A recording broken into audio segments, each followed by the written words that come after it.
It's time for my virtual Jericho with Joh Mair. Let's start. Gina is Gina Miller, you know. I'm glad I still am. Yeah. I have a very strange connection to Gina. We were both born in the same country at different times. I'm A little bit older. I knew her father. The father was an article clerk who became a very prominent lawyer and then became the Attorney General of Guyana and chairman of GCOM, amongst other things. And he was succeeded by a school friend of mine that I went to school again, who said to me, the chambers were such a mess when I arrived. And I put this to do at a meeting. He said, what's this all about doing? He said, you're only saying that because he's your school friend, which is a very, very Guyanese thing to say. So I've known Gina for quite a long time now, but before I knew her father, who was a very, very distinguished lawyer. So the format is she's going to talk for 10 or so minutes, and I'm going to give her a light grilling, and then you give her a light grilling as well. Or not. Tough, really. The only rule is any questions have to be short and sharp. If you want to make a statement, there's a police station in St Albans. Please feel free to go down there and give them your statement. Short, sharp question. This is about Gina. It's not actually about your opinions. It's about your questions to her, just to be rude about it. Right. Let's start where we should continue. Gina, over to you. Well, with that very short, sharp introduction, thank you, John. And thank you all for coming this evening. This is really important to me, and I hope to you, that we actually start an active role in rescuing our democracy and our country. Because, like many of you, I grow increasingly concerned about what is happening to our institutions, what is happening to trust in our politics, what is happening to our reputation on the international stage. For many years, going back to 1998, I have been concerned about the fragility of our parliamentary system, of our machinery of government. What we are seeing today did not start overnight. It has been a slow dripping that has been breaking away of the very fabric of our parliamentary democracy. We have seen generations now of politicians who expose the weakness of the good chap theory and model of our parliamentary democracy. Who better than Boris Johnson to have exemplified the weaknesses, to show that there are no real checks and balances, that power is about party, not about the people and how we live our lives. It is not about, for them, it is not about the future of our country and how future generations will exist in a world that is becoming increasingly challenging. Theirs is about narcissism and self-preservation. And how can that be allowed? Well, it is allowed because the system, the machinery of government, does not work. There is systemic failure. And how do we fix that? For many years, I thought it was impossible.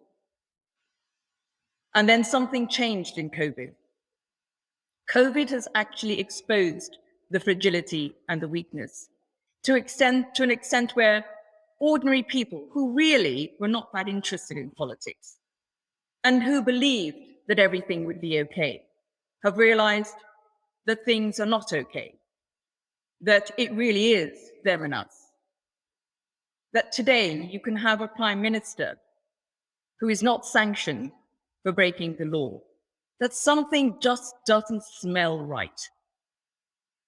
And what we have to do is think, How do we bring in change in a way that is effective, pragmatic, and will be sustainable going forwards? And that's what I'm interested in. That is what the True and Fair Party is interested in. It's no point complaining. It has to be about active change, where we can bring in governance, different principles, intellectual and moral rigor, integrity, all the things that we hold dear, the rules and regulations we have to live our lives by. Can you imagine in your places of work if 58 of your members or colleagues were being up for sexual harassment or criminal behavior? Is that really a reflection of the culture within your organizations? Because according to this government, that is all it is a reflection of society. Well, I don't buy that. I don't buy that the knicker elastic, if you like, of our government and our way of doing things is going to just click back in and everything will be all right. I think it is time for change. The True and Fair Party believes that there needs to be legislation about how MPs behave, prerogative powers for the Prime Minister.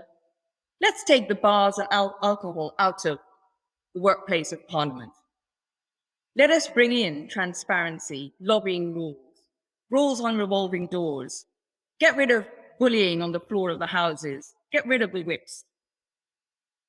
The people of this country elect those to represent us, not to represent themselves. And that is what we are interested in fighting in the next general election, because the existing parties, the duopoly, will not go far enough. They are turkeys. Why would they vote for Christmas? There is an opportunity for change at the next election that I never thought I would see. And it is because of the change of sentiment in the electorate. Since we launched, we've done 19 visits around the country. And I can tell you on every doorstep, from Yorkshire to Humber, to Eastbourne, to Nottingham, to Brighton, to wherever we've been, on the doorstep, there is anger again with them and us. People are not talking in the same way about traditional party loyalties. The sentiment has changed, and they want change. But the danger is that that anger leads to no one turning up, or very few people turning up to vote. The non-voting public is sitting somewhere, the sentiment is somewhere around 23 to 25% in poll after poll after poll. We saw it in France with the low turnout in the elections there. We saw it in the local elections. If that happens, the modeling shows that this government will return to power. And the road that they have started of being an elective dictatorship will continue. We aren't going there. We've started that journey. Look at the acts that received royal assent on the 28th of April. They are taking away our rights, not by stealth, but by statute. They're closing down our voices in the streets, in the courts, in the ballot box. How much more evidence do we need before we act?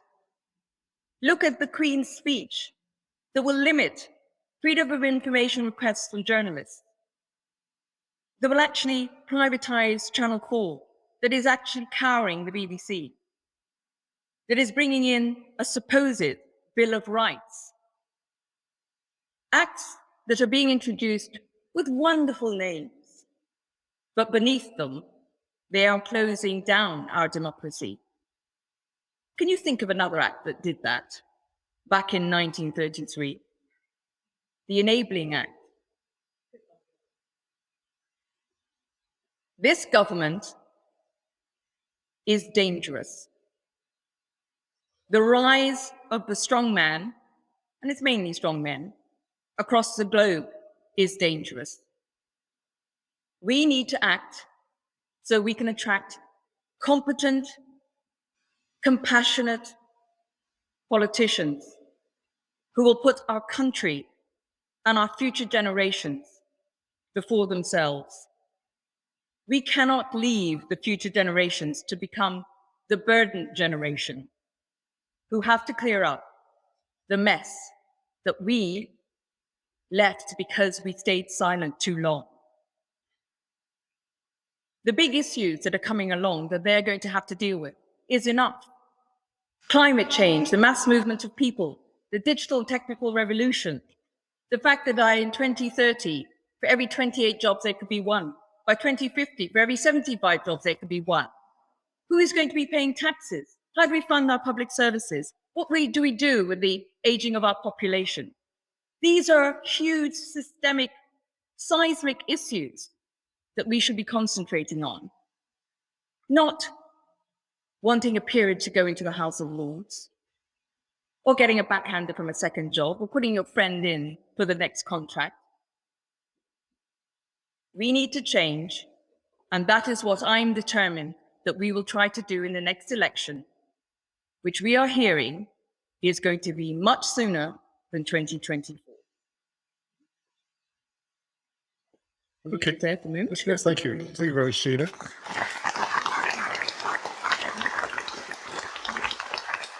Now, today of all days, Reese Piglet seems to have escaped again. What's your reaction to that? So I've been wondering about that, because the implication of only one fine for both Mr. and Mrs. Johnson means that probably the Sue Gray report will have to be rewritten in some way and modified. But more than that, I was trying to think why and how. And it could very possibly be because it is their residence. So that's how they may have sneaked out of being fined. But I worry more than that, that the man who was sending out all the emails for booze, Martin Reynolds, yesterday, apparently there are rumors now he's going to get the job, the big job of being diplomat to Saudi Arabia. So, there's an irony there. The booze boy is going to end up in a dry country. But of course he'll still access booze. But that's not a punishment, that's a promotion. It is extraordinary because we don't have the checks and balances. If the Nolan Principle, the ministerial code, was in law, he would not be there. That's why we need these changes. The 12 parties, 130-something fines, 58 people. 126 people. 126, Yep. Is that what you expected? When I became party leader, I realized, or my team told me I had new powers, which I didn't actually know about, which was that I could write to different individuals. They had to answer me. So I wrote a letter. I sent it the day after we launched to Professor Dick and quoted case law to her why she had to investigate. And I got a response 2 days back saying, yes, they would be investigating. And I presumed at that point that it would be the law being blind, as in equal. I don't think it has been. I think it's going to damage the reputation of the Metropolitan Police even further. Institutional damage, I think, of this is going to be significant. People, trust is already on the floor. And I think for us as a party to be totally selfish, it's great that he's there, and it's great that he's getting away with it, because people's anger is growing and growing. But it is not right. What's Sue Gray going to say, do you think, on Monday whenever she publishes? Well, again, the fact that that report then sits on his desk and he gets to decide when it's published, what is redacted if it is. I mean, talk about marking your own homework. But again, this is not the way the parliament, a functioning modern parliament, should not be working this way. But I think it's going to be we shall have to change it now because of the fines. And I think it will be much weaker than it was going to be. I do believe she was going to do quite a damning report. So do you think there's been interference, or do you think? I think they've been sneaky. I think they've hired, I know, using our money, they've hired very expensive lawyers to get out of this. They didn't use government lawyers. This is all about Boris, and it's all about him staying in power. And unfortunately, they're winning. And he does have the ability to, he's like Houdini. He seems to escape more times than you know. But I still think it's an opportunity to fight them because of him being at the helm. The danger is he now gets away. There's no letters go in. and he holds the election. And as I said, we are hearing rumors that it could be much, much sooner than 2024. 2023 is what I hear. We were hearing autumn 2023. We're now hearing even earlier than that because of the cost of living crisis, because of inflation, because of the fact we're actually in a technical recession already, but because we could go into even more problems that they'll go earlier, because there is a bit of a Ukraine bounce, and there is no one to challenge him at present. That's the biggest problem. Who do they believe can win an election? Mistrust. Pause for laughter. I have had some, as we've been going around the country talking to what I call centrist, one nation principle Tories, because there are a lot of the places we've been to, those are sort of seats we're looking at. And I've actually had them say that if Liz Truss becomes leader of the Conservative Party, they're all coming to us. So maybe it's not quite a bad thing. How big is your party? So we launched in last week in January. At the moment, we're looking at seats. We're mining the data, and we are registered in England and Wales. We can't say for certain, but we are looking at candidates at somewhere between 20 to 50 seats. I can't tell you for certain yet because the local election data we haven't fully mined that as yet. And why are you not standing in 2 by-elections? Tiverton is an odd place. It's very rural. It's very farming. It's shooting, fishing. I think Neil Parish will win it again, actually, as an independent. It's a very difficult seat. And I don't want to split the Labour vote when it comes to Wakefield, so I think they will stand there. So we will not split the Labour or the Lib Dem vote. You might have won in Shropshire North. We're not ready. The honest truth, timing is very important. We have to do this at the right time. And we have to be very focused in what it is we're doing. And our focus is on the general election. The first past the post system does not allow us the luxury of not having that sort of laser-like focus. Well, the press had a lot of fun when you launched. There were only 12 people involved. 13, actually. But Okay. The one thing they didn't ask us was how many people were online, because we decided not to have a super spreader event and to have a virtual event. Nobody ever asked us. And we had how many we had online, which was over 800. But that's the right ring press for you. I'm very used to them. Was it lonely when you were taking on the government? Much lonelier than I thought it was going to be. I got it completely wrong. I thought I would stand up. Everyone was going on about sovereignty. Do you remember that was the big thing? It was sovereignty. And I thought that when I brought the first case, that lots of people would join me, academics, business people. And when I looked around, there was never anyone there. And I think the reason for that is because of the abuse and the press. I mean, Mishcon, who I'd never worked with before, my lawyers, the afternoon after we got permission to bring the case, their offices were attacked. And the day after, somebody had set up a website, and they'd gone through all the Jewish partners at Mishcon and set up a website to attack them.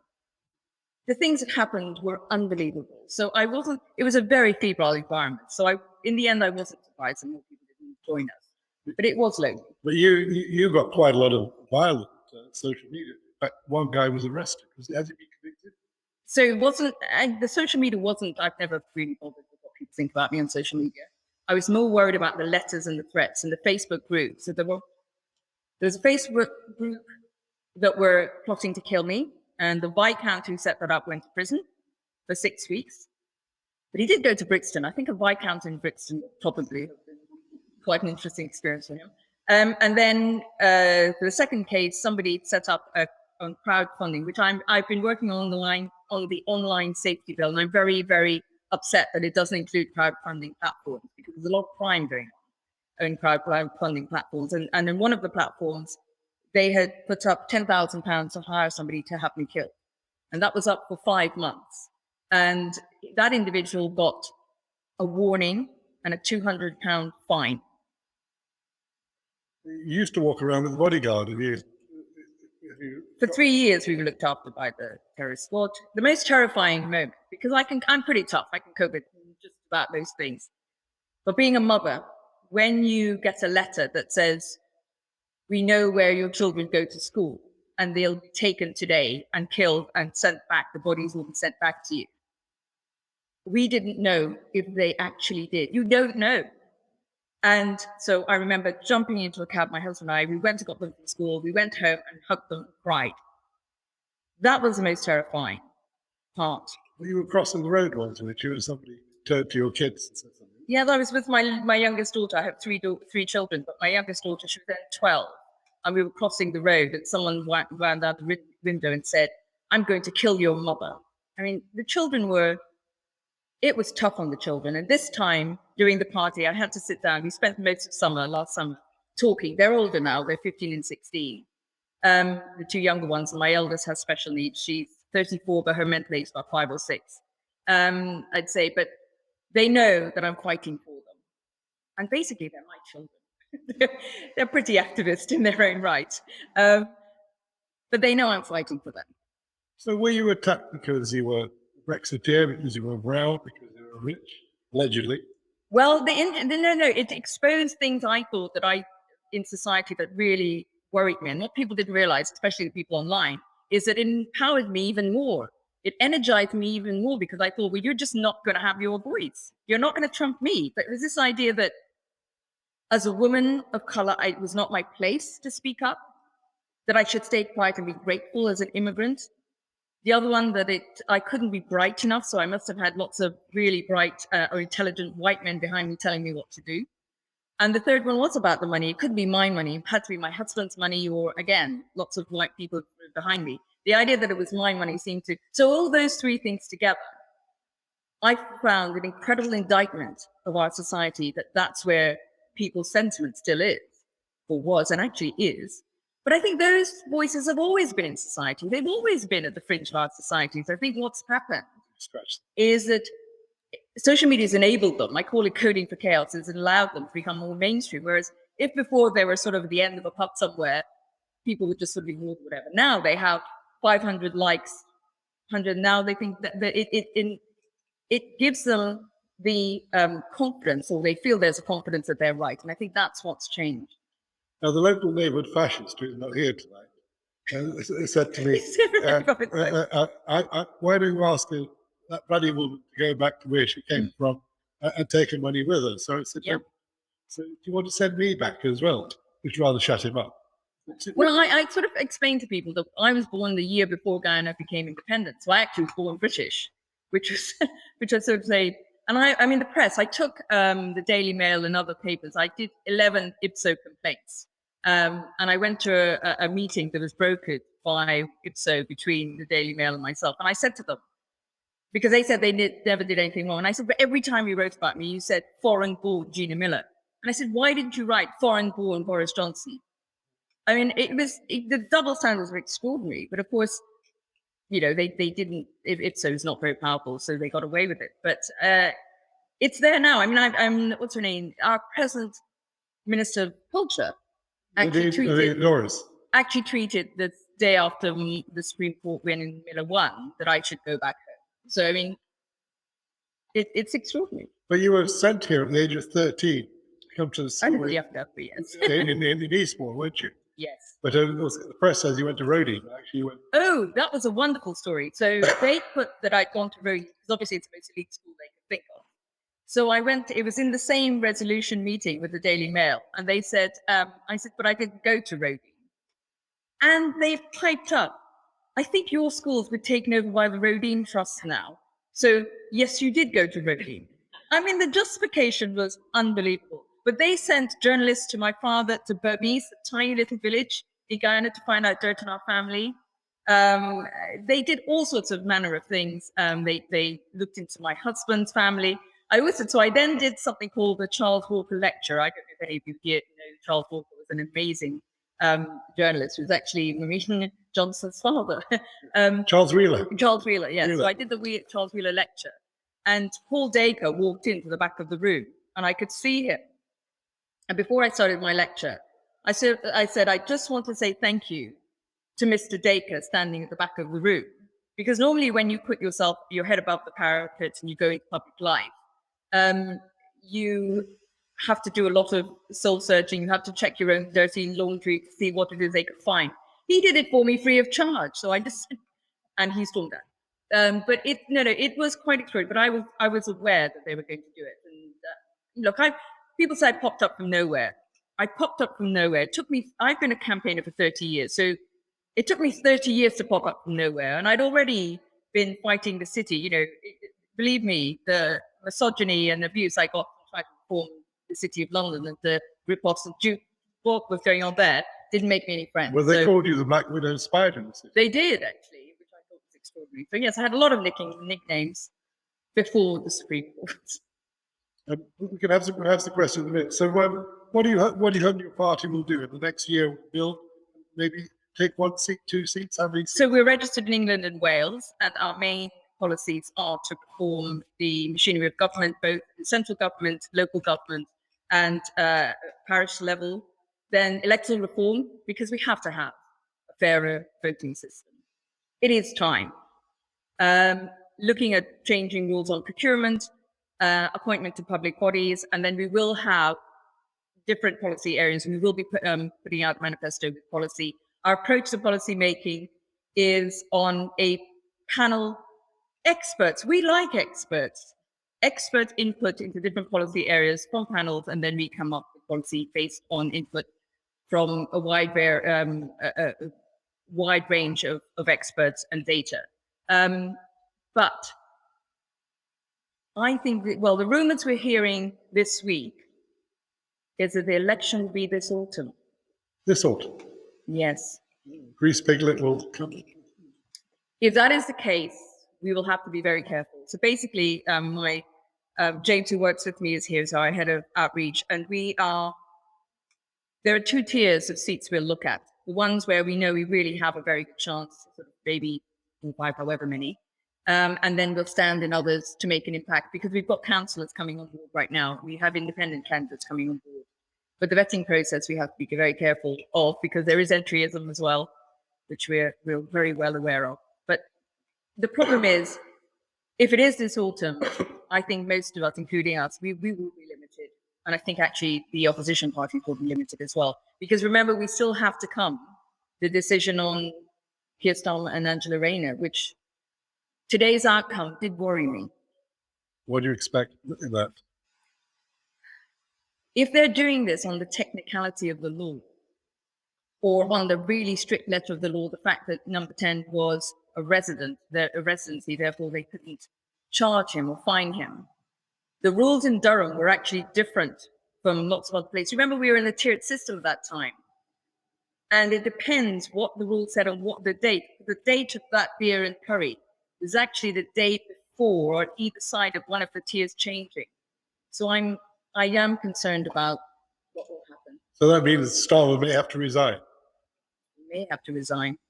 Have either the big parties or any of the parties ever tried to tempt you inside the tent? Yes. Tell all. You're amongst friends here. I always said I'd never become a politician, because I always thought I'd do more being a campaigner. But what changed my mind, because at the time I wasn't ready. You have to be. It changes your life completely. And you have to be able to give it your all to be a politician, I believe. You have to be in the right place, the right time. Everything has to be enable you to be able to deliver what you put yourself up for. And I simply wasn't ready. My children were too young. My business wasn't. I was just not in the right place. But also the internal machinery and fighting of certain of the bigger parties just means that change is much harder to enact and to go as far as we want to go. But what changed my mind last summer was reading the draft legislation that was going through, especially the elections bill, because the elections bill has really changed our landscape. The Electoral Commission has lost a lot of its independence, because these are now an act. This is an act now. The ID card system is actually, it's going to disenfranchise a lot of young people, a lot of voters. The changes of funding that are coming in, the changes of overseas voting, the idea that whoever holds the post of Duchy of Lancaster will be able to decide on the day that an election is called what the rules of that election will be. You applying gerrymandering is going on? In its purest form, it is. The landscape is changing hugely, which is why we registered the party. Well, you gave a politician's answer there. Who has offered you what in the past? Well, I was approached by the Lib Dems, which I think is out in the press. What were they offering you, a peerage or a seat? No leader. Leader. God, start at the top. So start at the top. Well, the last leader is have we heard of since? So Vince, that was in the press. I think Vince had approached me. Right. And the Labour Party, I'm not interested in going in the upper house. I think it's very, very important that we change the lower house first. Our legislature has to operate better. It really has to be able to, the output from the machinery of government has to be modernized and has to create policy making that actually creates a better country. Otherwise, what is the point of it? Questions? Put your hand up and stand up. Lots of And hopefully Vic has got a microphone somewhere. Father Chris. This lady here who's very... She's very quick. Just stand up if you don't mind and just ask a short, sharp question. Just making it one things very well.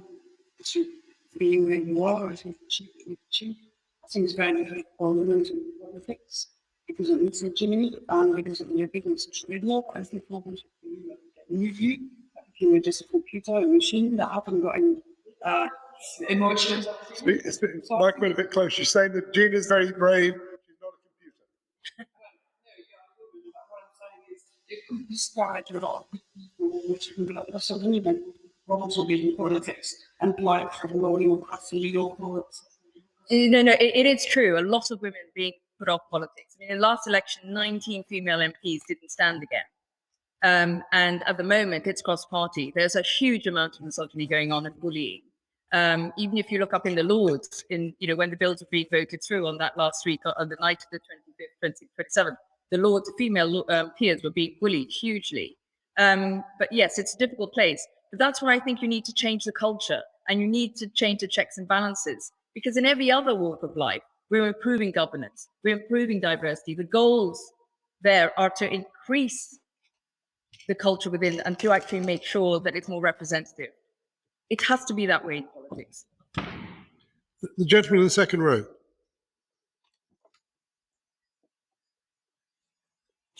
Thank you so much for standing up for ultimate approach. Thanks, sir. Love is not aware. It is about it's going to the real size. So I'd been told that this play was going to be written for Bloody Difficult Women, which is basically me and Mrs. May and Paul Dacre's the third character. And I didn't think anything of it because I'd heard about it, that COVID happened, and I thought the theatres are all closed. They won't raise any money, so I'd literally forgotten about it. But then they did raise the money to put on, and I went to the first night, and I cried, I think, the whole way through. Because some very strange things happened when I was watching it.